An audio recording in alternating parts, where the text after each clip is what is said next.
យុទ្ធសាស្ត្រទី1ហ្នឹង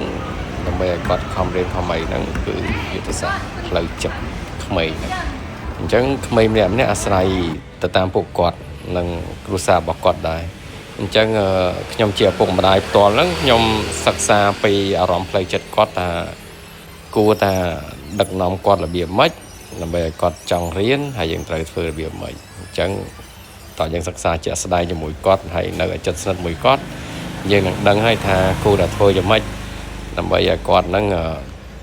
ចង់រៀនហើយពេលដែលគាត់ធុញនឹងត្រូវបត់បែនតាមគាត់វាម៉េចដើម្បីអូសទាញគាត់ឲ្យគាត់មើលសភៅឲ្យខំរៀនហើយឃើញជាលទ្ធផលបើសម្រាប់ខ្ញុំជាឪពុកម្ដាយកូនខ្ញុំផ្ទាល់ហ្នឹងខ្ញុំបានដឹងថាគាត់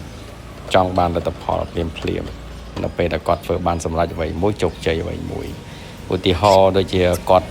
រៀនគាត់បានបន្ទុក10អញ្ចឹងគាត់នឹងបានរង្វាន់អ្វីគឺលទ្ធផលអ្វីដែលគាត់នឹងទទួលបានហើយគាត់ពេញចិត្តដែរអត់